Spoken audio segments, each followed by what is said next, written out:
Bonsoir,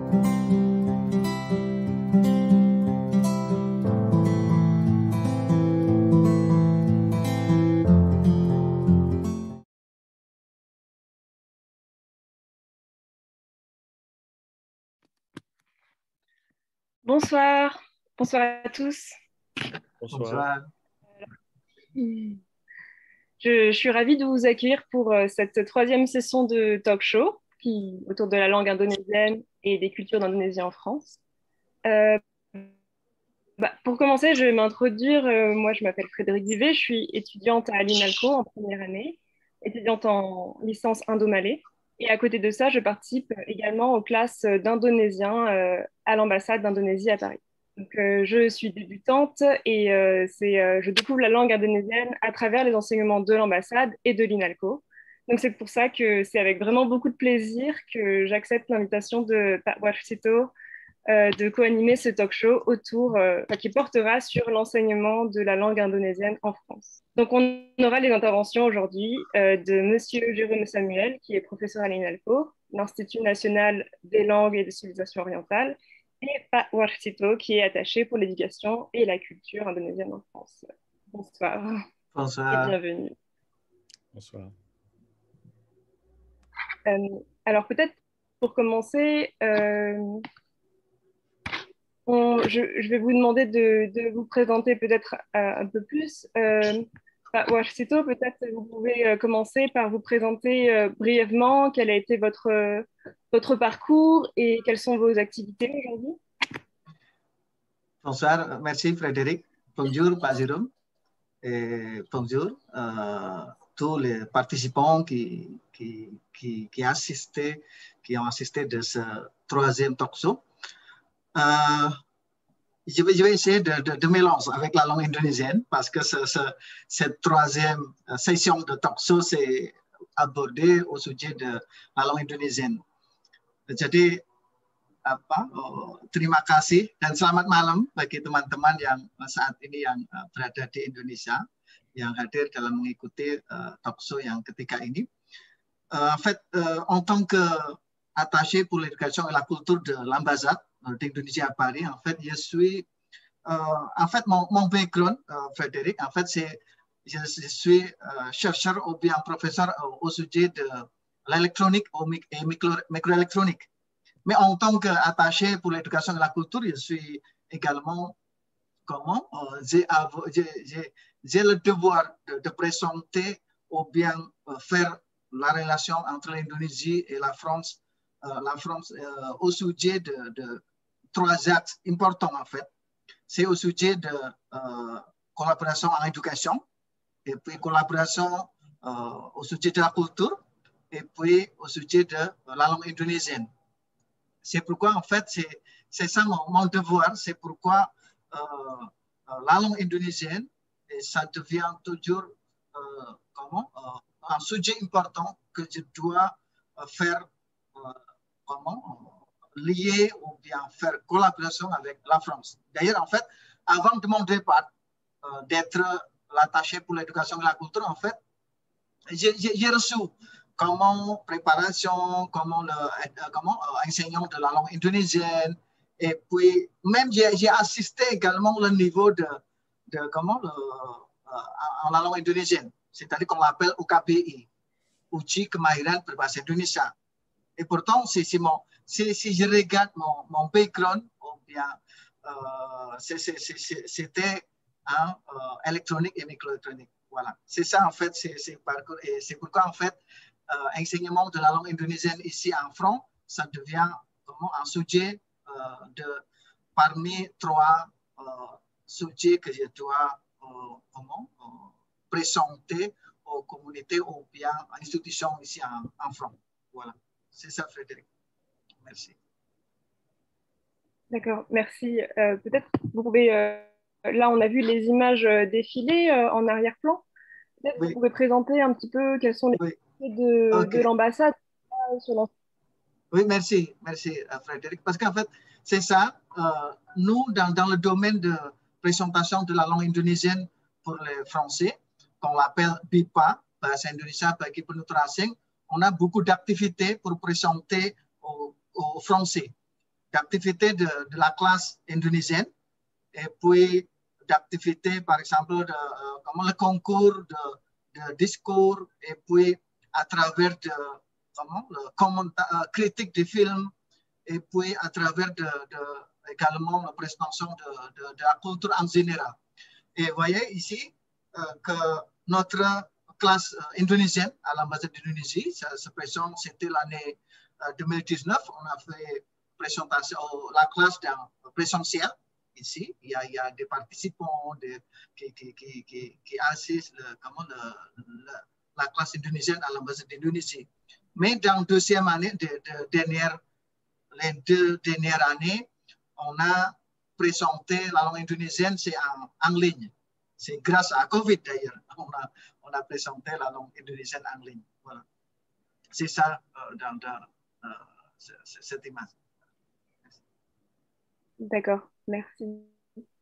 Peut-être à vous maintenant, Monsieur Jérôme Samuel, peut-être vous pouvez commencer par vous présenter. Je vous ai introduit en tant que professeur à l'INALCO, mais vous êtes aussi chercheur. Quel était votre parcours et quelles sont vos activités aujourd'hui qui pourraient nous intéresser du coup à propos de la langue indonésienne et l'enseignement de la langue en France? Oui, alors donc je suis professeur à l'INALCO.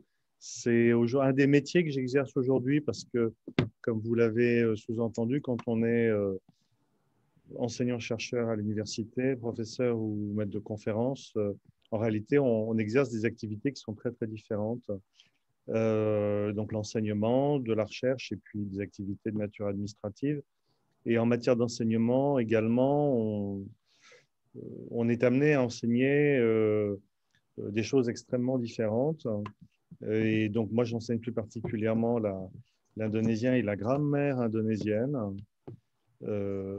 et d'autres choses qui n'ont pas toujours de rapport direct avec ces questions-là. En matière de recherche, ce sur quoi je travaille, c'est un peu, je m'intéresse aux questions de didactique de l'indonésien, enseignement de l'indonésien. Je m'intéresse aussi à des questions qui relèvent plus de la sociolinguistique et qui n'intéressent pas simplement l'indonésien. Et depuis quelques années, plus particulièrement, ce qui retient mon attention, c'est comment dire, la circulation linguistique et des produits linguistiques entre les différents pays qui constituent un ensemble qu'on peut appeler la malayophonie, Indonésie, Malaisie, puis Singapour et le Brunei, enfin dans l'ordre plutôt Brunei et le Singapour. Singapour, c'est un peu moins important. Et en particulier, les questions d'intercompréhension entre les registres ou les formes standards de la langue malaisien en Malaisie et indonésien en Indonésie. Tout à l'heure, vous avez parlé d'indo-malais. Je n'utilise pas le terme indo-malais. C'est le terme qui est utilisé par l'établissement dans tous les documents administratifs parce que ce n'est pas un choix, c'est simplement parce que si on met indonésien, malaisien, il y a trop de caractères, il y a trop de signes, donc ça n'entre pas dans les champs des différents logiciels. Mais la formulation indo-malais, qui est la plus couramment utilisée à l'INALCO, me gêne. Moi, je ne l'utilise jamais. Donc, indonésien malais ou indonésien malaisien plutôt, parce que l'indonésien et le malaisien sont des malais. Donc, et puis, je m'intéresse aussi en recherche aux arts de la peinture traditionnelle et bon, la peinture à Java, ce qui n'a strictement rien à voir avec mes activités d'enseignement à l'INALCO. Donc, on essaye de faire, j'essaye de faire comme beaucoup de chercheurs, des choses qui sont un petit peu différentes. Ici, à l'écran, vous avez le matériel pédagogique de niveau 2 et 3, par exemple. Bon, cela dit, je fais ce métier depuis presque 20 ans, mais j'ai été recruté assez tard. Et auparavant, j'ai exercé d'autres métiers qui n'ont pas grand-chose à voir avec l'indonésien et même avec l'Indonésie, puisque pendant une douzaine d'années, un peu plus, j'ai travaillé dans une radio, à Radio France Internationale, et j'étais producteur. Je faisais des émissions de musique. Donc, on est très, très éloigné de l'Indonésie. Comment vous êtes amené à vous intéresser à l'Indonésie et la langue indonésienne bon, ça, de la radio? Ça, c'est venu avant, en fait, de manière très banale, et comme beaucoup de gens, j'ai découvert l'Indonésie au cours d'un voyage, tout simplement. Et ça m'a intéressé, j'ai voulu aller plus loin, et puis c'est d'une très, très grande banalité. Hein. J'ai voulu aller plus loin, et donc j'ai vécu en Indonésie j'ai travaillé en Indonésie pendant à peu près 5 ans. Et puis de fil en aiguille, on va un peu plus loin, on va un peu plus loin, on va un peu plus loin. Et moi, de par ma forme d'esprit ou par ce qui m'intéressait, donc j'ai commencé un parcours académique, lui aussi assez classique, mais qui passe par un doctorat. Et puis après, on s'intéresse ou on se consacre à l'enseignement et à la recherche. Mais j'aurais pu faire tout à fait autre chose. Il n'y a pas de fatalité. Ce n'est pas parce qu'on voyage en Indonésie, d'une part qu'on est fasciné et qu'on passe sa vie à travailler dessus. C'est bien quand on le fait, mais il y a aussi d'autres gens qui s'intéressent un petit peu, puis après qui passent à autre chose. Et ce n'est pas parce qu'on consacre une grande partie de son temps et son énergie à l'Indonésie et aux cultures d'Indonésie qu'on le fait par le biais de l'enseignement et de la recherche. D'accord. Vous avez aussi suivi le parcours à l'INALCO? Oui, je l'ai fait. Oui, je l'ai fait un peu tardivement en fait. Je l'ai commencé plutôt un peu tardivement. Il est resté en plan, si j'ose dire, pendant longtemps parce que au bout de 2 ans, je suis parti en Indonésie pour m'installer là-bas. Donc j'ai fait ce que font beaucoup d'étudiants ou ce que faisaient beaucoup d'étudiants à l'époque. On commence un cursus et on ne le finit pas. Et puis ensuite, quand je suis revenu en France, où j'ai voulu commencer un cycle de recherche doctorale, et où je me suis dit qu'à un moment, je souhaiterais, comment dire, si l'occasion s'en présentait, candidater à des postes d'enseignement de recherche sur l'Indonésie. On m'a dit qu'il valait mieux que je finisse mon cursus, donc j'ai fini mon cursus. Mais bon, il y a beaucoup de choses que j'ai apprises, non pas en étudiant, mais en enseignant.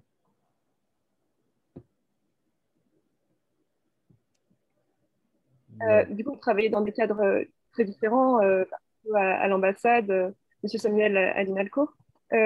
Du coup, est-ce que vous pouvez peut-être un petit peu plus parler de l'ambassade et de votre institution, Powercito, parce que là, on a plus parlé de l'INALCO, Oui. à destination de les classes, avec qui vous travaillez, etc. Ok, merci. En fait, comme ce que je disais tout à l'heure, en fait, nous, à l'ambassade d'Indonésie, on a également la classe indonésienne, mais c'est un peu unique parce qu'en fait, nous, on utilise le terme qui est un peu, ou bien le système qui est un peu différent par rapport à l'institution éducation, c'est-à-dire à l'ambassade, on a 2 semestres également. À partir de cette année, en fait, 2021, nous, on a essayé de faire plus officiel, entre guillemets. Jadi, au sujet de la cours indonésien, ça devient à la classe indonésienne. C'est-à-dire, on a partagé l'année annuelle, c'est-à-dire depuis à partir de janvier jusqu'à décembre. On a divisé en 2 semestres, janvier jusqu'à juin, et puis c'est sa première semestre. Et puis à partir de juillet jusqu'à décembre, c'est notre deuxième semestre. C'est pourquoi, en fait, notre système d'enseignement, c'est à partir de cette année, ça devient vraiment un niveau qui est classé, c'est-à-dire premier niveau de ces débutants, qu'on appelle niveau débutant, et puis intermédiaire, et puis niveau avancé. Et c'est, par exemple, dans ce semestre, c'est-à-dire premier semestre de cette année 2021, nous, on a 6 classes, c'est-à-dire dans la classe indonésienne ici à l'ambassade, on a 6 classes avec le total d'étudiants à peu près 168 étudiants. Et c'est pourquoi, en fait, ça devient un système plus précis, ce qu'on a avancé à partir de cette année, parce qu'avec le nombre d'étudiants qui est important. C'est pourquoi on a également, il y a examen de mi-semestre, et puis la fin de semestre, il y a examen, il y a évaluation, et puis à la fin, on va également donner aux étudiants un certificat qui correspond avec le niveau qu'on va également discuter avec notre centre la langue indonésienne à Jakarta, à ministère. Et c'est justement, en fait, c'est grâce à COVID. Oui. Pardon, c'est quoi le nom du certificat que vous donnez à la fin? Oui, certificat de niveau de 3 niveaux, c'est-à-dire certificat niveau débutant, certificat niveau intermédiaire et certificat niveau avancé. Nous, on est en train de faire calibrer entre ces niveaux avec le niveau dans le level UKBI, c'est-à-dire le niveau officiel de la langue indonésienne, qu'on appelle UKBI, jusqu'à niveau 1, jusqu'à niveau 6. C'est-à-dire, on va essayer 3 niveaux, ce qu'on va donner le certificat avec le niveau officiel de la langue indonésienne qui est reconnu par centre la langue indonésienne à ministère de l'Éducation et l'Éducation nationale d'Indonésie à Jakarta. On est en train de faire équilibre, c'est-à-dire le niveau de ce certificat. Okay. Et ça fait combien de temps que ces classes d'indonésien existent à l'ambassade? Voilà. Merci. En fait, nous avons commencé depuis longtemps, mais ce qui vraiment devient un cours qui est régulier, c'est à partir de 2014. 2014, en fait, nous, on a chaque année, première classe, c'est-à-dire une classe premier semestre et puis une classe deuxième semestre. C'est à partir de 2014, c'est après son séance. C'est justement grâce à la COVID, l'année 2020, c'est l'année dernière, on a vraiment avancé la méthode. D'ailleurs, c'est la même chose pour tous les systèmes d'éducation dans le monde. En fait, c'est en ligne. C'est pourquoi l'enseignement de la classe indonésienne à partir de l'année 2020, nous, on a commencé en ligne. Il y a beaucoup d'avantages, en fait, parce que moi, je me rappelle, il y avait étudiants l'année 2020, en fait, qui ont été sur Paris, en fait, mais ils ont déménagé à l'étranger, en Belgique et puis au Canada également. Mais grâce à Covid, l'année 2020, on a fait la classe en ligne. Et d'ailleurs, eux, ils ont pu continuer assister à la classe indonésienne en ligne. C'est grâce à Covid. C'est pourquoi, à partir de 2020, on a essayé de continuer la classe indonésienne en ligne. Voilà. Et d'ailleurs, nous, on a reçu vraiment appréciation de la part du ministère de l'Éducation à Jakarta parce que c'est à partir de cette année, avec le nombre d'étudiants vraiment augmenté 3 fois, même 4 fois par rapport à l'année dernière avant la COVID. Voilà, vous pouvez voir dans les images pour les spectateurs à quoi ressemblent les cours. Voilà, c'est ça, exactement. Exactement, c'est ça le cours, ce qu'on a réalisé ici à l'ambassade d'Indonésie, la classe indonésienne, avec le cours en ligne. D'ailleurs, chaque jour, on a 3 classes en fait qui se fait en parallèle. Et puis à partir de lundi jusqu'à jeudi, c'est 3 classes en parallèle. Et c'est ça, avec nous, on a également 6 enseignants, 6 professeurs qui enseignent la classe indonésienne. Et on a également évaluation. Et puis, c'est vraiment comme la classe dans l'institution de l'éducation. D'accord. Vous avez 6 enseignants, c'est ça? 6 enseignantes? Oui. Maintenant, dans la classe premier semestre, on a 6 enseignants. Et puis, on a également en fait assistant d'enseignants qui est en train de se préparer pour également avoir la connaissance d'enseigner la langue indonésienne. D'ailleurs, parce que même pour nous, les Indonésiens, on ne peut pas directement pouvoir ou bien savoir d'enseigner la langue indonésienne parce qu'il y a le système, il y a la méthode qu'on doit aborder. C'est pourquoi, en fait, nous également, on a assistants à peu près 6 jusqu'à 10 assistants d'enseignants qui sont en train de travailler ou bien d'apprendre comment enseigner la langue indonésienne avec nous ici. Bah, ça tombe bien que vous parliez de support, sur quoi on travaille, quelles sont les méthodes. Peut-être qu'on peut revenir à monsieur Samuel, parce qu'à l'INALCO, on travaille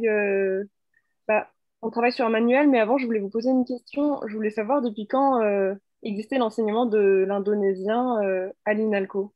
Comment l'indonésien est arrivé? Parce que c'est un institut qui est très vieux, qui existe depuis très longtemps. C'est très ancien, c'est-à-dire que non seulement c'est très ancien, mais ça remonte à l'origine, en fait, à la fondation de ce qu'on appelait l'école des langues orientales, qui est une création de la Révolution française en 1795. Alors auparavant, il existait une langue, quelque chose qui préfigurait, une école qui préfigurait cette école, qui avait été créée par Colbert pour former des jeunes gens destinés à devenir interprètes, en particulier pour le commerce avec l'Empire ottoman. Mais bon, en 1795, comme dans beaucoup d'autres domaines, la Révolution française a remis à plat un certain nombre de choses et a créé beaucoup de grandes institutions qui existent jusqu'à aujourd'hui. Bon, pour les plus connues d'entre elles, ça va être les poids et mesures, l'école polytechnique et des choses comme ça. Et puis, donc, il y a l'école des langues orientales. Et dans le décret de fondation de cette école, il y a 4 langues qui sont mentionnées. Il y a donc le turc, pour des raisons commerciales, et c'est assez logique. Il y a l'arabe, le persan, et alors le turc sur différentes formes, l'arabe aussi, le persan et le malais. Et bon, le turc, le persan et l'arabe, on se dit c'est assez logique parce qu'il y avait des gens qui étaient capables de l'enseigner à l'époque. Donc, il est normal qu'on l'ait mis dans le décret de fondation et qu'on ait jugé possible d'ouvrir des cours dans ces langues-là assez rapidement. Pour le malais, ce n'est pas le cas.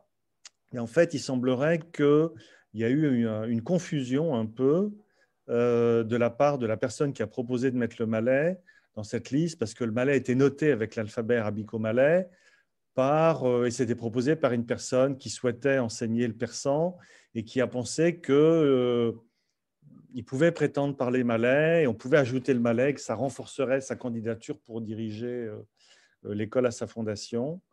Bon, en fait, le malais n'a pas été enseigné tout de suite et il a commencé d'être enseigné par un monsieur qui s'appelle Édouard du Laurier à partir de l'année universitaire 1840-1841. Et par un monsieur qui d'ailleurs était à l'origine pas spécialiste de malais, mais qui était spécialiste d'arménien. Bon, l'arménien mène à tout. Il a enseigné le malais, mais à l'époque, ça n'avait rien à voir avec ce qu'on faisait aujourd'hui. C'était un travail sur texte exclusivement. Donc, les cours consistaient à lire et à traduire des textes à partir de manuscrits malais, écrits en caractère arabico-malais, ce qu'on appelle le djawi aujourd'hui. Et on sait qu'Édouard du Laurier est allé en mission à Londres en particulier, où il a travaillé sur des manuscrits qui avaient été rapportés par Raffles et d'autres personnes au début, ou envoyés par Raffles et d'autres personnes au début du XIXe siècle, et en particulier des textes juridiques, les lois commerciales, les lois maritimes, des choses comme ça, sur lesquelles il a travaillé. Et bien ensuite, les choses se sont enchaînées. Mais disons que la particularité du malais, la différence entre le malais et les autres langues enseignées aux langues orientales, et c'est une différence qui a perduré longtemps, c'est que, bon, les pays où on parle malais n'étaient pas dans l'ère où la France était directement impliquée en tant que puissance coloniale, à la différence du vietnamien, par exemple, ou même du chinois, puisqu'il y avait des établissements français dans le sud de la Chine. Il n'y avait pas beaucoup d'intérêt économique en réalité, hein, par opposition au cas des Anglais ou des Néerlandais aussi. Donc, ce sont des savants, des philologues, des lexicologues, des chercheurs qui ont beaucoup enseigné la langue, des gens qui ne venaient pas forcément de l'Asie du Sud-Est, mais qui travaillaient sur, l'un d'entre eux, par exemple, travaillait sur le malgache, ce qui est logique parce que c'est la même famille de langues en quelque sorte. Il y a quand même des choses très intéressantes qui ont été faites au début du XXe siècle. Les chercheurs français qui enseignaient aux langues orientales ont été parmi les premiers à s'intéresser au mouvement du réformisme musulman, aux Indes néerlandaises ou à la presse musulmane d'expression malaise, également au début du XIXe siècle, dont des choses très intéressantes qui ont été faites. Mais l'enseignement du malais tel qu'on le conçoit aujourd'hui pour l'indonésien a pris cette forme-là à partir des années 50, en fait. C'est venu beaucoup plus tardivement, des années 1950. Et tout a beaucoup changé dans le courant des années 70 avec un renouvellement complet, sans pour autant qu'il y ait une explosion des effectifs, parce que finalement, quand on regarde les effectifs étudiants en troisième année, il n'y en a pas beaucoup plus maintenant qu'il n'y en avait il y a 50 ans. On peut dire que c'est un échec. On peut se dire aussi que ça correspond à des besoins, si vous voulez, qui n'ont pas beaucoup changé, quantitativement parlant.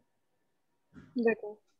Parce que vous dites, il y a pas beaucoup, vous parlez des effectifs, donc ça correspond à combien? Il y a combien Si d'étudiants? vous voulez, moi, quand j'étais étudiant à l'INALCO, donc je n'ai pas fait un cursus complet, mais j'ai fait une première et une deuxième année. À l'époque, ce n'était pas de la licence, ça s'appelait le DULCO, peu importe. En première année, on ne tenait pas dans la salle, on devait être 30 ou 35. Au début de la deuxième année, on n'était plus que 7 ou 8. Ok. Vous voyez, bon, voilà. De ce point de vue-là, les choses n'ont pas beaucoup évolué. Oui, aujourd'hui, c'est à peu près la même chose. Oui, c'est un peu pareil. Euh, bon, les premiers outils, puisque vous parlez de poser des questions sur les outils utilisés pour l'enseignement de la langue, le premier vrai manuel d'indonésien fait pour un public francophone, c'est celui de mon prédécesseur, Pierre Labrousse, qui date du milieu des années 70 et qui a été publié, je crois, en 77 ou en 78, je ne me souviens plus. Auparavant, il n'y avait pas beaucoup d'outils. Il y avait jusqu'en 84, il n'y avait pas de dictionnaire, ou très peu en fait. Il y avait des petits dictionnaires, pas de gros dictionnaires. Donc tous les gens qui ont voulu apprendre l'indonésien jusque dans les années 70 n'étaient pas très équipés. Hein. C'était pas simple. C'était vraiment pas simple. Ok. Peut-être on peut regarder un petit peu le manuel. On a quelques images de ce manuel et le son aussi des dialogues. Leçon 5, pelajaran 5. Percakapan. Pembukaan pameran. Di kampus STSI. Ada acara apa malam ini, Lin? Tidak ada acara? Apa kamu mau ikut ke pembukaan pameran seniman Bandung? Mau? Siapa yang ikut? Teman-teman dari jurusan teater dan karawitan. Nanti kita bertemu mereka di sana. Di Galeri Dago. Banyak sekali yang datang. Mereka senang lukisan atau mau makan dan minum? Dua-duanya. Kamu mau minum apa, Lin? Bandrek. Apa itu? Minuman panas dari gula merah dan jahe. Tidak, terima kasih. Selamat malam, perkenalkan nama saya Marus Harnadi, mahasiswa L3 di Nalco. Dan dengan kesempatan kali ini saya akan menyampaikan Anda kritik saya untuk film Eliana Eliana. Eliana Eliana adalah film garapan Riri Reza yang dirilis pada tahun 2002. Film ini menceritakan kisah Eliana dan ibunya saat mencari Henny, sahabatnya Elena, yang tinggal di Jakarta. Eliana dan ibunya mempunyai hubungan yang rumit. Hal itu dimulai saat Eliana melarikan diri dari pernikahan yang diatur oleh ibunya 5 tahun yang lalu di Sumatera. Jadi kemunculan ibunya di Jakarta menjadi momen sulit untuk Eliana, apalagi karena ibunya ingin ia pulang ke Sumatera. Di film ini, Eliana, yang terus-menerus diikuti oleh ibunya, sedang mencari Henny, sahabatnya. Saya Luna, mahasiswa L3 di Inalco. Sehubungan dengan perlombaan yang diadakan oleh KBRI Paris, saya akan membahas tentang film Eliana Eliana. Eliana Eliana menceritakan keadaan seorang perempuan yang bernama Eliana. Sudah 5 tahun, dia merantau dari Sumatera ke Jakarta. Waktu itu, dia melarikan diri dari pernikahan paksa yang diselenggarakan oleh ibunya sendiri. Keseluruhan cerita berlangsung dalam 1 malam. Penonton mengikuti petualangan ketiga karakter utama, yaitu Eliana, ibunya, dan sahabatnya Henny. Riri Riza sebagai sutradara menggambarkan Jakarta pada awal tahun 2000-an. On est allé un peu plus loin. Ce qui nous intéressait, c'était déjà d'abord pour commencer la leçon dans le manuel. Peut-être, Jérôme Samuel, vous pouvez nous parler un petit peu de ce manuel que vous avez coécrit, vous qui faites des recherches sur la didactique de la langue indonésienne. Comment vous avez créé ce manuel? Alors, ce manuel, on l'a fait à deux avec Ibu Wardani, qui est parmi nous, là, le micro fermé. Donc, je ne l'ai pas fait tout seul, on l'a vraiment fait ensemble. Et pour ce qui est des enregistrements, puisqu'on a écouté un enregistrement, on l'a fait avec des acteurs de IKJ, qui est une école des beaux-arts et des arts de la scène à Jakarta. Sauf pour les intertitres, où c'est ma voix. Bon, pour des raisons pratiques, c'était plus simple. Mais donc, on a travaillé avec des acteurs professionnels qui ont participé. Je dois dire qu'avant de faire ce manuel, je ne pense pas que j'avais une réflexion didactique très avancée sur l'enseignement de l'indonésien avant de faire le manuel. On s'est un peu lancé à l'époque avec Ibu Dani, on s'est un peu lancé pour répondre à nos besoins. À l'époque, elle enseignait comme lectrice à l'INALCO, donc on avait des besoins. Voilà. Et on s'est demandé comment faire pour répondre à ces besoins, quelle progression adopter. Donc, on a avancé en réfléchissant, mais sans avoir de parti pris et sans avoir une pensée didactique très mûre, en fait. Hein. Ce dont j'ai pris conscience après. C'est-à-dire qu'on a fait une méthode sans parti pris didactique, dont on s'est dit qu'elle pouvait être utilisable par tout le monde, et l'objectif, c'était que ça réponde à tous nos besoins. C'était à la fois très pragmatique, et puis du point de vue théorique, parce que les gens qui raisonnent en didactique, ils ont souvent des positions théoriques, ou une réflexion en tout cas théorique qu'on n'avait pas. De ce point de vue-là, c'était un peu mou, pour dire les choses. Voilà. Ce qu'on voulait, et ça c'est quelque chose qui est important et qui reste important jusqu'à aujourd'hui, on voulait enseigner une forme de la langue qui soit pas exclusivement l'indonésien très formel et très standard, qui est souvent privilégié dans le cadre d'enseignement de niveau, dans un cadre scolaire ou universitaire. On voulait éviter ça. On voulait pouvoir familiariser les étudiants avec des registres de langue du type de saut qu'on va pouvoir utiliser, y compris dans le cercle familial, avec des amis. Hein. Ratisser un petit peu plus large, sans pour autant être argotique. Enfin, le terme d'argot ne convient pas, mais disons que le problème qui se pose, pour dire les choses différemment, qui se pose lorsqu'on enseigne l'indonésien, c'est qu'en fait, dans cette langue, comme dans beaucoup d'autres langues, ce n'est pas spécifique à l'indonésien, mais ça n'existe pas en français, dans cette langue, il y a en fait deux registres. L'un qui est un registre pour les échanges formels, et puis un autre pour les échanges informels et plus familiers. Et puis entre les deux, on bascule, on oscille entre les deux. Hein. Et ça, c'est difficile à rendre. C'est quelque chose qui est nouveau pour les étudiants de français, et c'est assez difficile à rendre. Donc, on a essayé de faire quelque chose qui soit, de ce point de vue-là, assez souple. Ça fonctionne très bien. Peut-être que je vais dire deux, trois mots pour les spectateurs qui ne connaissent pas ce manuel. On suit en fait le quotidien d'une jeune Française qui est en échange en Indonésie à travers plusieurs leçons qui contiennent des dialogues, de la grammaire, du vocabulaire et des exercices. Et en fait, cette jeune Française qui s'appelle Linda évolue dans on l'a su au quotidien dans différentes situations. Et du coup, vu que vous parliez des différents langages, différents langages standards ou familiers, les différents dialogues nous permettent en fait d'utiliser ces différentes formes. En fait, c'est ça, Monsieur Samuel, comment vous avez procédé pour amener les deux. Oui, alors le fait de suivre un héros, une héroïne dans ses premiers pas en Indonésie, c'est assez banal en fait. Hein. Nos collègues en Allemagne, il y a un manuel en allemand d'indonésien qui fait la même chose, sauf que c'est un jeune garçon. Alors la différence, disons, c'est que ce manuel qui date des années 70, le jeune garçon, il va à Java Centre pour faire des recherches en sociologie, pour un doctorat, alors que notre héroïne, elle va à Bandung. Bon, j'ai vécu à Bandung, Ibu Dani a vécu à Bandung aussi, donc ce n'est pas tout à fait par hasard, mais elle va à Bandung pour apprendre à jouer du kecapi. Donc elle y va, c'est plus un séjour à la fois académique et de plaisir en réalité qui l'a conduit en Indonésie.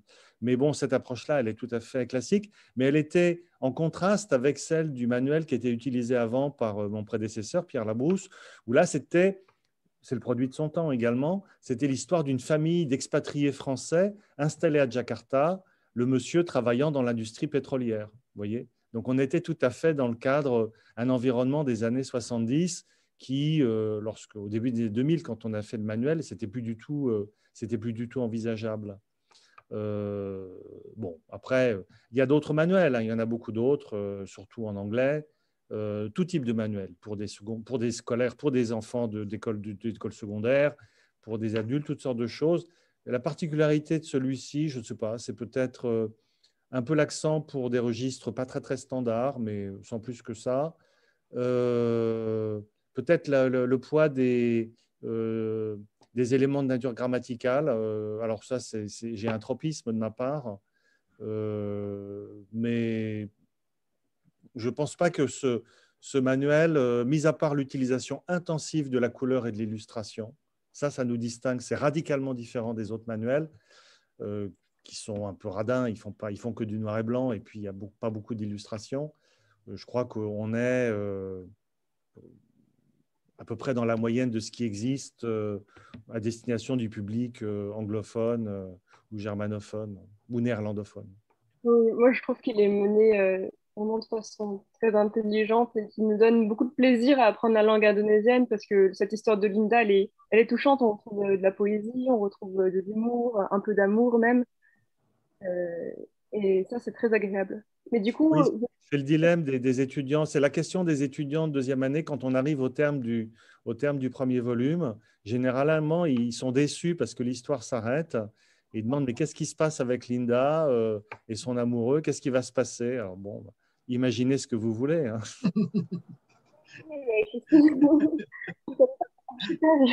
encore lu. Et donc, je voulais demander du coup à Warsito quels sont les supports qu'utilisent les classes indonésiennes à l'ambassade, sur quoi s'appuient les enseignantes et enseignants. Merci. En fait, nous, dans l'ambassade d'Indonésie, la classe indonésienne, sont enseignés par l'enseignant qui ont avoir le diplôme au sujet de la langue indonésienne et également la langue française. Et ça, c'est notre enseignant qui ont avoir le diplôme master, doctorant, etc. Voilà. Et puis, au sujet de le support pour enseignement, nous, on a en fait également les manuels, comme d'ailleurs tout à l'heure Jérôme a cité également. On a chaque niveau, comme ce que je disais tout à l'heure, on a 3 niveaux, débutant, intermédiaire et puis avec avancé. Chaque niveau, on a vraiment le manuel qui est tout à fait plus pratique. C'est-à-dire, le niveau, par exemple, on a un manuel pour débutant, par exemple, qui contient par exemple, comment se présenter, comment présenter les autres, et puis comment comprendre, comment calculer, par exemple, et puis pour demander l'adresse, exactement comme dans les images qu'on a vu maintenant, comment faire une biographie de nous-mêmes. Et puis également, il y a comment apprendre d'écrire biographie en court terme. Ça, c'est le premier manuel. Pour deuxième niveau, c'est un niveau intermédiaire, ça a commencé, il y a l'étude de structure de la phrase. Comme ça. Et puis comprendre l'histoire si on lit dans information pour comprendre, pour tirer l'important de plusieurs phrases, plusieurs paragraphes, c'est ça pour le deuxième niveau. Et puis comment se présenter à la langue indonésienne. Et c'est ça que vraiment le niveau qui est plutôt pratique. Parce que c'est tout à fait différent parce que notre étudiant ont différents backgrounds. Différents comment? Il y a qui est vraiment enseignant, étudiant, et puis qui font le business. Et puis il y en a également qui font qui travaillent dans l'entreprise, directeur, ou bien travaillent en tant que pilote, et puis il y a d'autres professions de notre étudiant. C'est pourquoi en fait nous on est adapté avec ça, mais également on a adapté au niveau de manuel avec le centre de la langue indonésienne au ministériel. Parce qu'en fait, comme ce que je disais tout à l'heure, à la fin, on va essayer de vraiment faire s'adapter le niveau de certificat, ce qu'on va donner aux étudiants avec le niveau officiel du ministère indonésien. C'est pourquoi on doit jouer entre les deux de background différents. C'est-à-dire, on a également comprendre le background de notre étudiant, mais également on doit s'adapter avec ce qui a demandé, ce qui sont demandés par notre ministère côté le niveau de compétence la langue indonésienne. Voilà.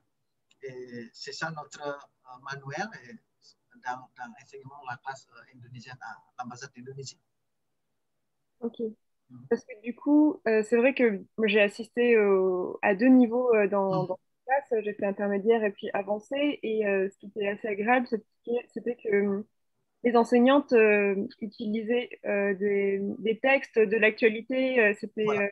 Je trouve que c'est une matière aussi qui évolue, qu'elle s'adapte à partir d'un manuel et ensuite avec des textes qu'elles vont aller rechercher. Exactement ça. En fait, c'est vraiment adapté avec les besoins de comment après les étudiants, c'est partent en Indonésie, ils se communiquer, ils comprennent de faire communication avec les Indonésiens. Et parfois, on a également donné le terme pour millénial, pour les jeunes millénials, avec les mots qui sont adaptés avec les mots qui parfois parce qu'il y a les mots d'origine de la langue régionale, mais ça devient le mot en la langue indonésienne. C'est ça, parfois, on enseigne ça. Parce que c'est ça, la vie, dans la vie quotidienne en Indonésie, parfois, ça se mélange avec la culture ou bien la langue régionale, nous, on a riche, la langue régionale, ça devient une couleur qui donne dans la langue indonésienne. D'accord, du coup, vous enseignez et le registre standard et le registre plus familier. Je me souviens que Ibu Hermita, elle nous avait fait un cours sur le registre beaucoup plus familier. Voilà, c'est ça. Par exemple, on utilise par exemple le mot aku ou bien saya. Ça devient, il y a parfois, on donne une information aussi, la langue régionale, surtout à Jakarta, par exemple, avec le mot gue. Oui, voilà. C'est juste pour animer parce que c'est ça l'évolution de la langue indonésienne côté quotidien, ça vraiment ça évolue avec la situation actuelle. Par exemple, maintenant le mot Covid, le mot ça devient le mot nouvel mot qu'on doit également apprendre ou bien adopter dans la langue indonésienne. D'accord. On peut regarder votre vidéo maintenant, la vidéo que vous nous proposez. Apa di rumah ini ada dapur?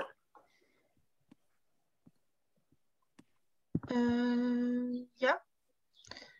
Rumah ini punya dapur? Iya. Rumah ini ya. Di lantai 1? Iya, rumah ini punya dapur di lantai 1. Ya. Ya, rumah ini punya dapur di lantai 1. Dimitri, di rumah ini ada berapa WC? Di rumah ini ada 2 WC. Iya, di rumah ini ada 2 WC. Satu di lantai bawah dan satu di lantai 2. Satu di lantai bawah dan satu di lantai 2. Iya, bagus. Lucy. Di rumah ini ada berapa kamar mandi?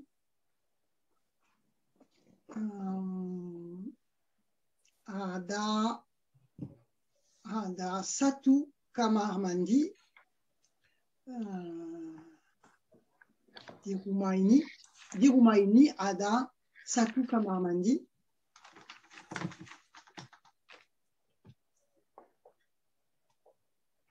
On va discuter la semaine prochaine ce que je disais tout à l'heure, si je n'ai pas mangé ce soir, vous pouvez répondre en deux façons.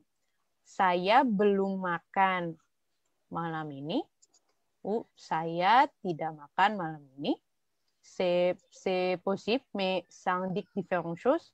Mais c'est deux des réponses possibles. Mais ce qui est important, c'est comment vous utilisez le mot. C'est plus important pour moi que vous compreniez la différence entre belum et bukan. C'est une bonne remarque toujours. Merci beaucoup, Pierre. Ok, et aujourd'hui, je voudrais vous remercier. Merci beaucoup. Terima kasih. Di sini Anda ada kata enggak. Vous connaissez, bien sûr. Enggak. Voilà. Enggak, sinon, vous pouvez aussi écrire ga, comme ça. Ok. Là, c'est vraiment le langage quotidien, oral, sinon par SMS. D'accord? Bentuk formal, tidak. Ça va pour la définition, vous comprenez? Et puis, Vincent, vous pouvez lire, s'il vous plaît. Ok. Gimana, bagaimana, comment? Gimana, bagaimana, comment? Très bien.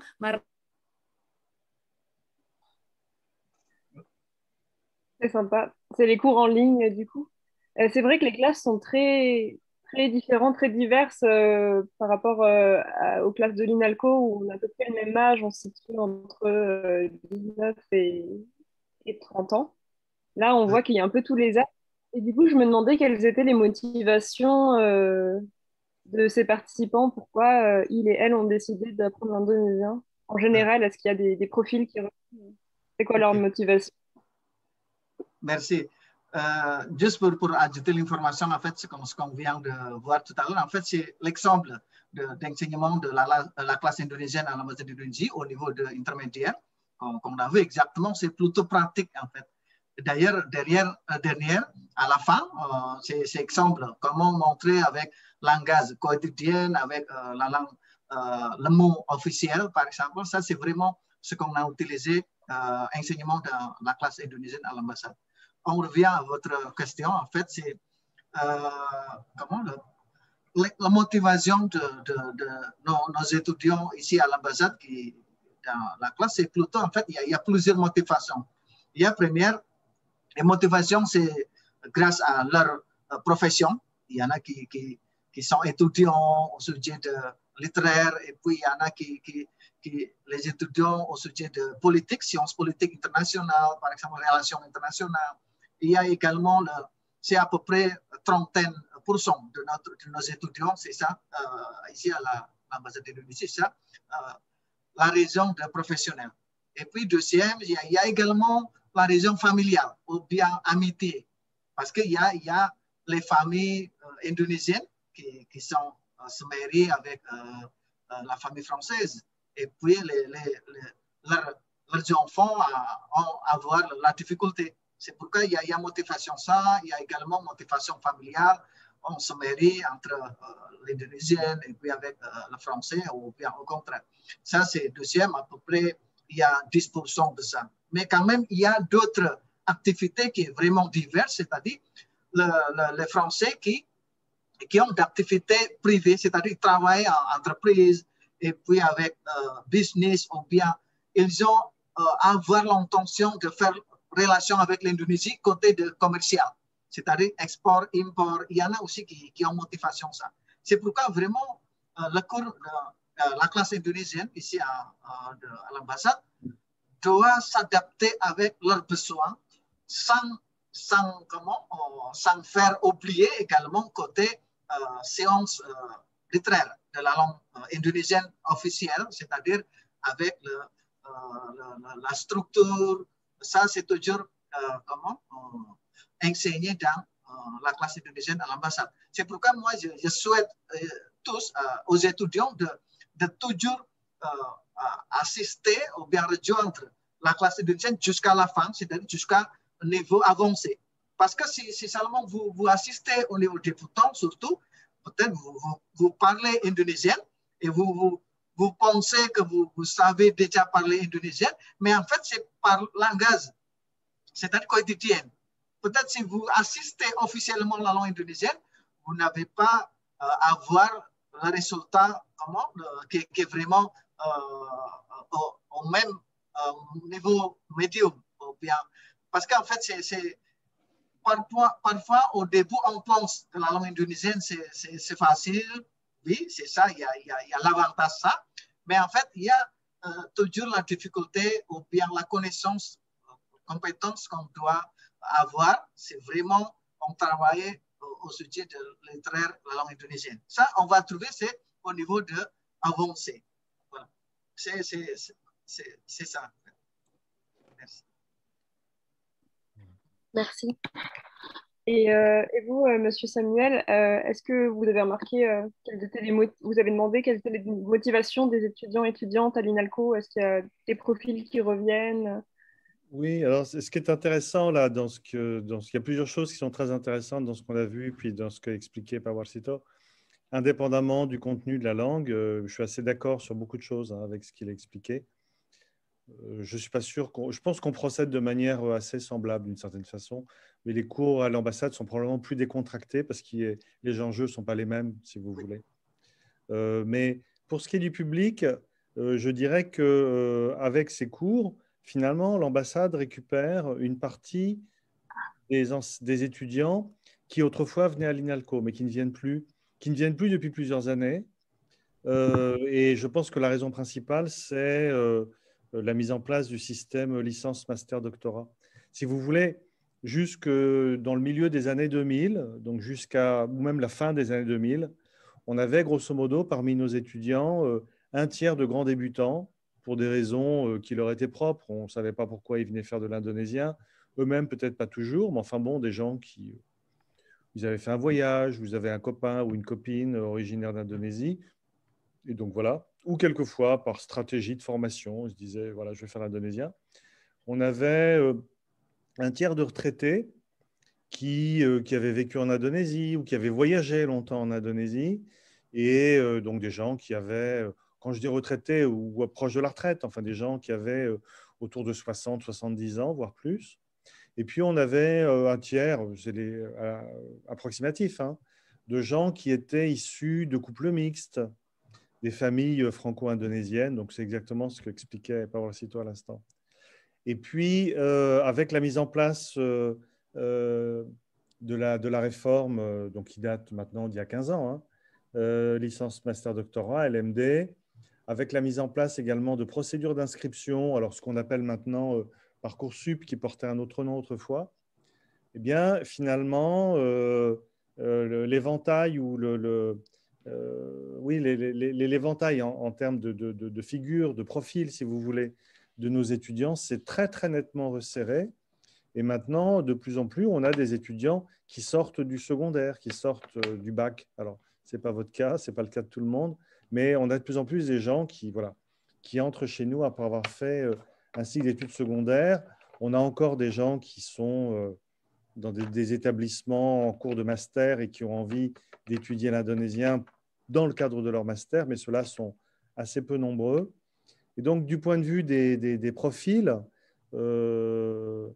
c'est beaucoup plus homogène que ça n'était auparavant. Je le regrette un peu, en fait, parce que si vous voulez avoir dans une même salle de classe des gens qui ont 18 ans, d'autres qui en ont, je ne sais pas, une trentaine, et puis d'autres qui en ont 50, 60, en fait, c'est intéressant. C'est intéressant parce que ces gens travaillent tous avec des objectifs et avec des méthodes d'apprentissage qui sont différentes. Donc, du point de vue pédagogique, c'est très enrichissant, c'est-à-dire que tout le monde n'apporte pas les mêmes réponses aux questions qu'on pose, les gens interviennent différemment, les jeunes apprennent plus vite, mais ils apprennent plus vite, mais ils travaillent moins. Les vieux travaillent plus, ils ont un peu plus de méthode en fait, mais ils retiennent moins bien que les jeunes. Donc l'un dans l'autre, ça va, on progresse à peu près au même rythme. Il y a aussi autre chose que je trouvais très intéressant avec ce public très, très mélangé, en termes de classe d'âge, hein, j'entends bien.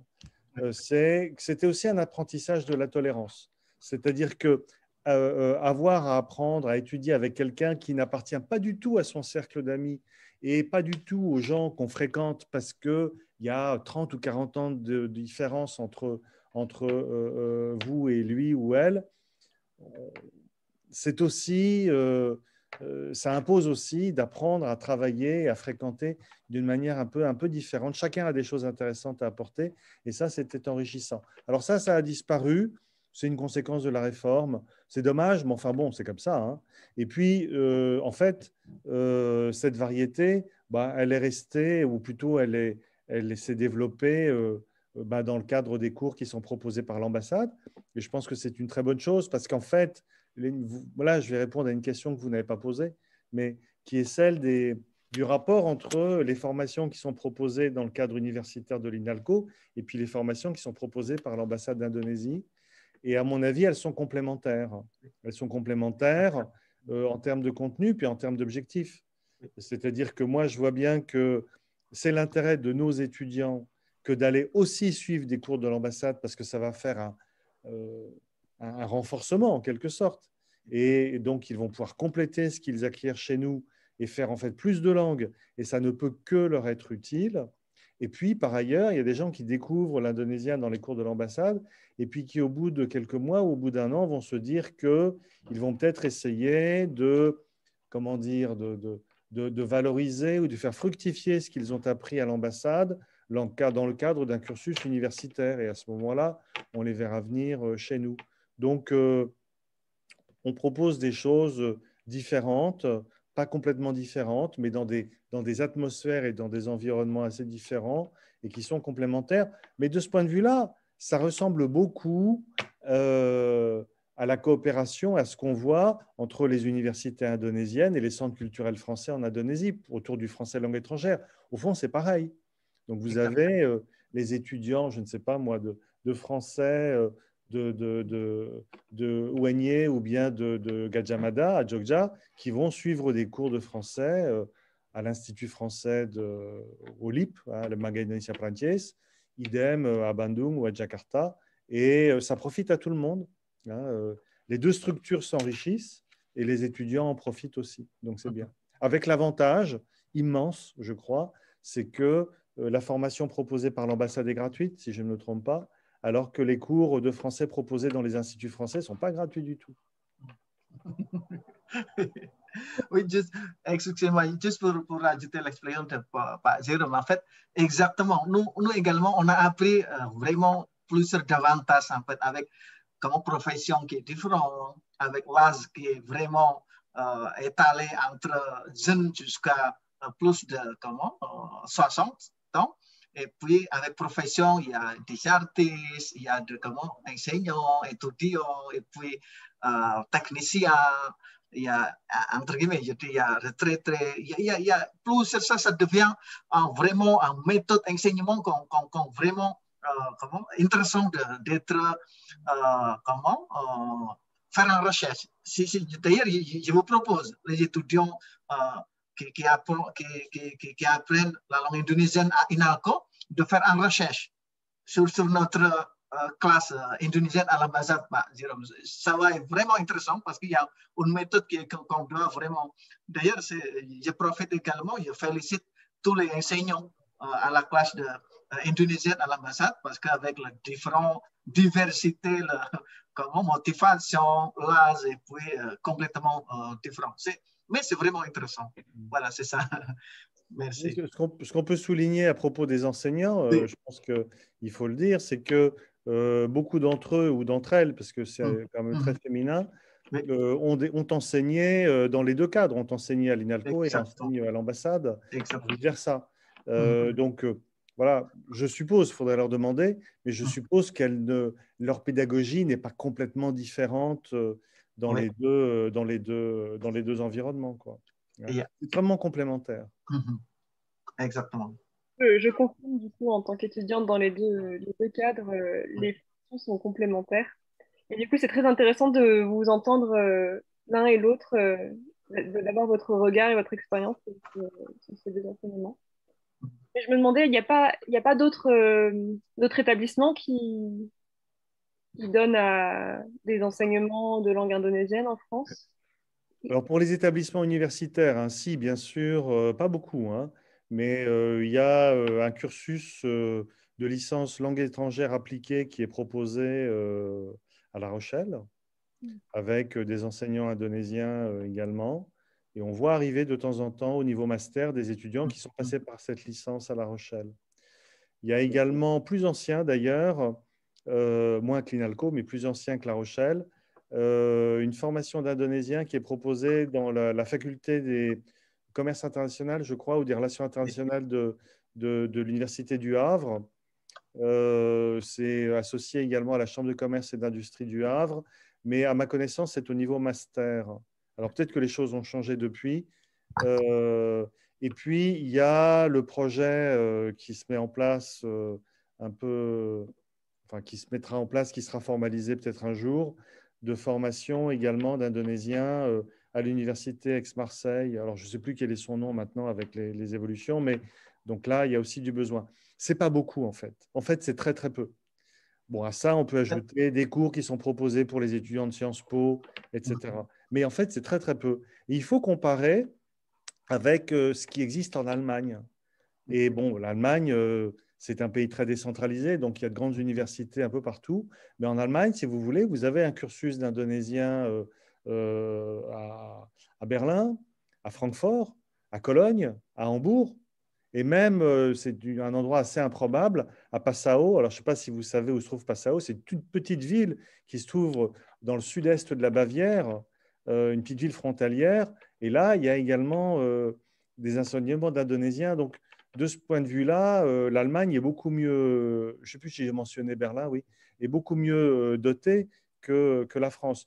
Logiquement, il devrait y avoir également de l'indonésien dans au moins une ou deux grandes universités de province, peut-être Strasbourg ou Lyon ou Toulouse, mais ce n'est pas normal que ça n'existe qu'à l'INALCO, La Rochelle et au Havre. Et ce n'est pas par hasard si on trouve ça également à La Rochelle et au Havre. C'est parce que là, il y a eu, à la fin des années 2000, à la fin des 1990, ça remonte à une vingtaine d'années, la volonté de faire quelque chose dans des universités jeunes. La Rochelle, c'est une université jeune, ou dans des structures jeunes, comme celle du Havre, et c'est plutôt tourné vers le commerce. Donc, avec une vocation appliquée qui est clairement affirmée. Ce qu'on ne retrouve pas en Allemagne. Disons qu'en Allemagne, il y a une tradition qui est plus universitaire, moins appliquée, mais il devrait y avoir logiquement, alors c'est ce que nos collègues d'Aix-Marseille voudraient un jour voir naître. On a un collègue anthropologue là-bas. Il pourrait y avoir autour de disciplines universitaires telles que l'anthropologie ou l'histoire ou autre, peu importe, la géographie, un enseignement d'indonésien, mais qui existerait en tant que tel et non pas en tant que complément d'une formation disciplinaire. Et ça c'est très dommage. C'est vraiment très dommage. Oui. L'INALCO, ce n'est pas exclusif et on ne souhaite pas être les seuls à faire de l'indonésien, bien sûr. Exactement. Juste pour compléter par Jérôme, en fait, nous, en fait, pendant deux ans, notre mission ici à l'ambassade, on a essayé de faire communiquer avec, d'ailleurs, ce que vous avez cité tout à l'heure, il y a l'université Aix-Marseille, et puis, en fait, on a fait communiquer également en discussion avec les amis de Nice, l'université Nice-Sophia Antipolis. Et puis, la dernière fois, on a discuté également avec l'université Savoie-Mont-Blanc, qui ont vraiment prêt de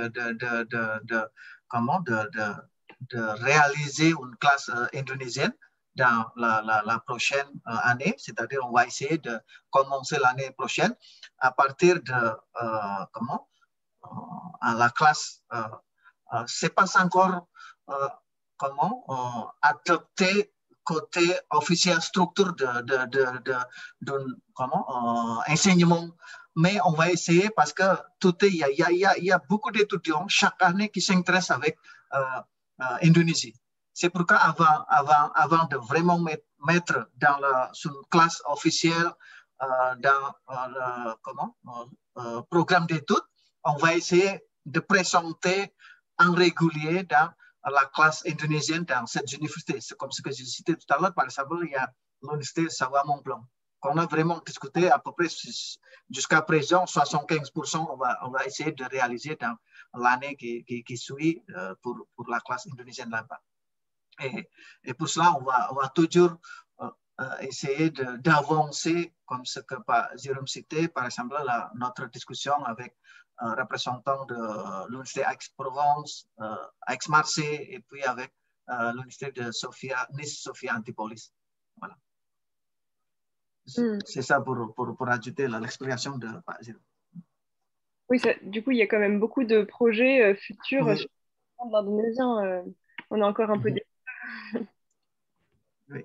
Et du coup, vous avez une idée sur quelle méthode va être proposée pour ces universités-là, Pak Warsito? Oui, la méthode, après, c'est-à-dire la collaboration avec nous, côté méthode officielle collaboration, on va essayer parce que c'est vraiment nouveau, on va envoyer l'enseignant de nous qui va vraiment, pour à cette université, enseignant qui appartient de l'ambassade. Et puis, petit à petit, on va vraiment réaliser la méthode qui est vraiment adaptée ici à l'ambassade, parce qu'on a la classe indonésienne pour l'instant, parce qu'en fait, le but des étudiants à l'université, par exemple, comme ce que j'ai cité tout à l'heure, l'université Savoie-Mont-Blanc, au début, c'est pour savoir parler de la langue indonésienne. C'est pourquoi, en fait, on va essayer au début adapter avec de la méthode qu'on a donnée ici à l'ambassade, la classe indonésienne. Mais d'ailleurs, parce qu'en fait, ça devient quelque chose qu'on doit organiser ou bien programmer en régulier, ça devient, si après il y a un accord avec l'université, avec l'ambassade, avec les institutions en Indonésie, peut-être ça devient un programme d'études qui est officiel, c'est-à-dire au niveau, soit ça devient la classe officielle, la partie, par exemple, le département du commerce international ou bien la langue études étrangères, par exemple. Après, ça devient en discussion au sujet de ça. Parce qu'en fait, j'étais reçu par le président et le vice-président de l'université, et puis on a parlé. Et d'ailleurs, ce matin, j'ai essayé d'écrire avec eux à la suite de notre discussion la dernière fois, c'était au début de cette année. D'accord, merci. Donc, je voudrais ajouter une chose à ce que expliquait Pak Warsito, si je peux, c'est qu'il y a ce qui est intéressant et ce qui est très prometteur aujourd'hui, c'est que on voit arriver pour animer les classes de langue et de langue indonésienne des gens de plus en plus dont la spécialité c'est l'enseignement de l'indonésien. C'est quelque chose, bon, ça date pas d'hier, mais c'est pas très ancien en réalité. Et pendant très longtemps, à l'INALCO, les personnes qu'on accueillait et qui enseignaient l'indonésien en tant que locuteur natif, donc lecteur, en fait, c'était des doctorants, des gens qui venaient faire des doctorats en histoire, en anthropologie, en géographie, autre chose, qui n'étaient pas du tout des spécialistes de la langue, qui parfois même ne parlaient pas français ou très très peu, qui arrivaient, bon, j'ai un souvenir, mais ça remonte, c'est très très ancien, d'un enseignant indonésien qui expliquait en début d'année à ses étudiants: je vais vous apprendre l'indonésien, puis vous allez m'apprendre le français. C'est un peu comme ça que ça fonctionnait. Mais c'est bon, ça fonctionnait bien en même temps. Bon, ils arrivaient à faire des choses. Mais le degré de professionnalisme n'était pas le même, pas du tout ce qu'il est devenu aujourd'hui. Et ça, c'est très, très encourageant. C'est-à-dire que ce qu'on voit, ce qui se développe en Indonésie depuis, je dirais, une quinzaine d'années, c'est ce qui s'est développé en France à partir des années 60, à savoir qu'en France, c'était le FLE, le français langue étrangère. Ça devient un champ et un domaine didactique à part entière. Donc en indonésien, ça s'appelle le BIPA, qui a, comme le FLE d'ailleurs, une connotation également politique. Ça fait partie de la politique culturelle du soft power de l'Indonésie, mais la France fait pareil avec le FLE. C'est exactement la même chose. Une politique d'influence culturelle et linguistique qui est parfaitement légitime. Et donc l'Indonésie s'y est mise plus tard que la France. En France, le FLE, ça remonte même au début du XXe siècle avec les alliances françaises. C'est très, très ancien. Mais bon, donc nos collègues indonésiens sont de plus en plus comment dire, professionnelle, les formations s'améliorent. Et ça, c'est vraiment très réjouissant, disons. Voilà. C'est-à-dire que c'est le temps où on faisait appel à des gens pour enseigner la langue parce qu'ils en étaient des locuteurs natifs et qu'on supposait qu'un locuteur natif est forcément capable d'enseigner sa langue. Ce temps-là est fini depuis longtemps pour le français et il est en train de disparaître pour l'indonésien. Et donc, voilà, il y a une part de professionnalisation qui ne peut qu'améliorer le niveau et les compétences qui sont acquises ensuite par les étudiants. Merci. Et du coup, est-ce que vous avez connaissance de futurs projets, d'autres projets qui concernent l'apprentissage de l'indonésien qui existent en dehors de ces collaborations-là, un petit peu comme l'initiative de ce talk show qui vise à promouvoir la culture et la langue indonésienne? Vous avez connaissance de projets comme ça ou pas? Oui, par rapport à votre question, en fait, nous, notre projet, surtout à l'ambassade d'Indonésie, la classe d'Indonésie, nous, on va toujours continuer, d'ailleurs, comme ce que tout à l'heure qu'on a discuté, en fait, pour le semestre prochain, on va toujours réaliser la classe indonésienne, mais en méthode hybride. Heureusement, avec la situation Covid ici en France qui s'améliore, et puis nous, on va essayer le semestre prochain, on va essayer la réalisation de la classe indonésienne à l'ambassade. Ça se fait en hybride, c'est-à-dire il y a les étudiants, la partie des étudiants qui vont venir ici à l'ambassade, mais en même temps, on va diffuser en ligne destiné aux autres étudiants dans la même classe qui ne sont pas, qui viennent pas à l'ambassade d'Indonésie. Ça, c'est comment le projet qu'on va toujours continuer à l'enseignement de la classe indonésienne à l'ambassade. Et puis, d'autres sujets également pour promouvoir la langue indonésienne. On a toujours organisé beaucoup d'activités, d'ailleurs collaboration avec Pak Jérôme à l'INALCO, également collaboration avec l'Université du Havre et puis avec l'Université de La Rochelle. On a toujours organisé chaque année, il y a plusieurs concours de discours et puis comment raconter les histoires en langue indonésienne et puis critique des films et puis discussion en ligne, par exemple. Ça, on a toujours faire ces activités. On va toujours réaliser ces activités. D'ailleurs, à travers de la culture, en fait, côté l'art traditionnel de la langue d'Indonésie, on a également en même temps, en fait, parce que nous, on a le projet intégré de présentation de la langue indonésienne, en même temps avec présentation de la culture indonésienne en général, c'est-à-dire, par exemple, je cite par exemple à travers de l'art traditionnel indonésien, par exemple, gamelan. Nous, on a gamelan à plusieurs écoles, ici vraiment installé à plusieurs écoles. Par exemple, ici à Paris, il y a Paris 11e, il y a une école qui ont gamelan là-bas. Et puis, lorsque les élèves apprennent savoir jouer le gamelan, c'est en fait exactement, en même temps, en fait, ils apprennent les élèves la langue indonésienne. Vraiment, c'est seulement, par exemple, au début, c'est seulement pour saluer, pour savoir comment calculer des chiffres indonésiens, par exemple. Ça, c'est vraiment au début de présentation, comment on connaît la langue indonésienne. Par exemple, à Rennes, par exemple, à Angers, nous, de l'ambassade d'Indonésie, notre bureau a également le programme, ou bien l'activité qu'on appelle gamelan fond l'école, c'est-à-dire le gamelan destiné aux élèves à l'école. Et en même temps, en fait, derrière ça, c'est enseignement de la langue indonésienne ou bien présentation de la langue indonésienne. Voilà. C'est par exemple de notre l'avenir d'activité de la langue indonésienne en France. Voilà. Ok, merci. Je rebondis juste sur les critiques de films dont vous parliez, des concours que vous organisez à l'ambassade. On a vu tout à l'heure 2 vidéos de 2 étudiants de l'INALCO et c'était deux de production de ce concours de critique. Voilà. Voilà, exactement. Voilà. C'est ça l'exemple d'activité collaboration avec l'INALCO. Et ça, on fait toujours chaque année de collaboration pour réaliser, pour promouvoir la langue indonésienne. Pour compléter sur une autre activité, parce qu'il y a une autre activité qui n'est pas encore en place, mais qui va l'être bientôt, et qui est également le fruit d'une coopération, d'une certaine façon, entre l'INALCO et l'ambassade. C'est qu'on est en train actuellement de préparer un MOOC d'indonésien.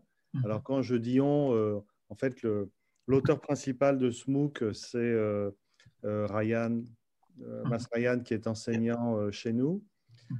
C'est une coopération parce qu'en fait, ça fait 2 ans qu'il enseigne à l'INALCO, mais ce qu'il faut savoir, c'est que c'est un enseignant invité et qui est envoyé pour enseigner chez nous par une structure indonésienne qui s'appelle le Pusbanglin. Et s'il n'avait pas été là, on n'aurait pas pu mettre en place ce MOOC parce qu'un MOOC, en fait, c'est un gros travail, c'est assez long. Et donc là, on enregistre la semaine prochaine, donc le matériel est déjà prêt en grande partie et on pense pouvoir lancer le MOOC, donc la première session, c'est des sessions de 5 semaines, à partir de février 2022. C'est long, hein. Et puis à l'INALCO, on fait plusieurs MOOC en parallèle et donc tout avance peut-être un peu plus lentement. Et donc ça, c'est quelque chose de nouveau. C'est encore autre chose, c'est-à-dire que ce ne sont pas des cours de type académique comme on peut les proposer à l'INALCO. Ce ne sont pas les cours que propose l'ambassade dans ses locaux ou en distanciel. C'est une initiation à l'indonésien sur 5 semaines, 5-6 semaines à peu près. C'est vraiment les premiers pas. Et l'idée, c'est d'en faire tout d'abord une espèce de produit d'appel en se disant les gens commencent par le MOOC et puis après, ils vont continuer. Ils vont continuer soit chez nous, soit à l'ambassade, hein, mais ils ne seront pas débutants complets. Et on espère que le matériel qui est un matériel original, qui est différent de ce qu'on utilise à l'INALCO, les séduira suffisamment pour continuer. Et puis par ailleurs, on sait que c'est aussi, les MOOC, c'est une chambre d'écho formidable parce que, pour vous donner une idée, on a à l'INALCO un MOOC de tchèque. La première session, il y a eu 13 000 inscrits. Jamais il y a eu 13 000 étudiants de tchèque à l'INALCO. Et pour l'indonésien, je pense que ça devrait être pareil. On devrait avoir des centaines ou des milliers d'inscrits. À l'arrivée, il y en a beaucoup moins. On sait bien que sur les MOOC, il y a beaucoup de gens qui abandonnent. Mais si vous partez avec 13 000 inscrits, à l'arrivée, même s'il en reste que 5%, vous voyez, ça fait quand même 650 personnes. Donc, c'est pas mal, quoi. C'est très, très bien. C'est même plus que ce qu'on pourrait en accueillir dans les locaux de l'INALCO ou dans les locaux de l'ambassade. Donc, tout ça, ce sont des dispositifs complémentaires, en fait, qui viennent s'épauler les uns les autres. Ok, merci. Alors, le temps s'écoule vite, on a bientôt terminé. Il y a Tasha qui a posé une question dans le chat. Du coup, les spectateurs, je vous invite à poser des questions si vous en avez. On pourra en sélectionner une. Et sinon... Ah. Ok. Un avis des intervenants sur la méthode Assimile. Très bonne question, Xavier, merci. Xavier qui est dans la classe avancée à l'ambassade. La question s'adresse à moi, je suppose. Alors, je ne connais pas bien la méthode Assimile. Je l'ai feuilletée. Je ne l'ai pas recommandée. Il y a des choses qui ne me plaisent pas dedans, hein. Il y a des choses qui ne me plaisent pas dans la méthode Assimile en général. L'approche, les pratiques, orthographiques, souvent, pas toujours, c'est pas extraordinaire. Bon, la structure des leçons, c'est fait pour un auto-apprentissage. Je ne dis pas que ça ne marche pas, en fait, hein, mais je sais que moi, personnellement, je ne présenterai pas les choses de la façon dont la méthode Assimile le fait. Voilà. C'est un peu délicat de dire que j'ai un avis négatif dessus parce que je ne la connais pas assez bien. Mais le peu que j'en ai vu ne me convainquait pas. Et il y a des méthodes anglo-saxonnes de type Assimile et qui, à mon avis, sont plutôt mieux faites. Mais bon, après, vous trouvez une méthode assimile d'occasion avec les enregistrements, ça vous coûtera une dizaine d'euros et vous pourrez commencer un peu à parler l'indonésien. Pour commencer. Bon, oui, parce qu'on ne peut pas aller très très loin avec, oui. Cela dit, j'ai des collègues, mes collègues de Khmer, par exemple, ont produit une méthode assimile de cambodgien qui pose de gros problèmes parce que Assimil veut absolument que tout soit noté en graphie, en écriture latine. Alors pour les langues qui n'utilisent pas l'écriture latine, c'est un énorme handicap. Hein. Bon, ce n'est pas le cas pour l'indonésien. Mais et je crois qu'il y a d'autres langues aussi. Je crois qu'en hindi, pendant longtemps, ils ont utilisé la méthode Assimil. Donc il y a une grande variété de qualités dans les méthodes. Voilà. Donc on ne peut pas dire globalement les méthodes Assimil ne sont pas bonnes. Moi, ce que j'en connais, ça ne me séduit pas complètement. Ok, merci. Est-ce que vous avez quelque chose à rajouter? Oui, en fait, je ne connais pas du tout la méthode d'assimile parce qu'ici à l'ambassade, nous, on a toujours, c'est comme ce que tout à l'heure j'ai expliqué, la méthode qu'on a appliquée à l'ambassade, c'est la méthode ce qu'on a avancé, adapté avec collaboration avec d'ailleurs, comme tout à l'heure, ce qui a cité par Pak Zero, Pusat Pengembangan Bahasa Indonesia di Kementerian, c'est-à-dire le centre de la langue indonésienne au niveau du ministériel éducation nationale à l'ambassade en Indonésie.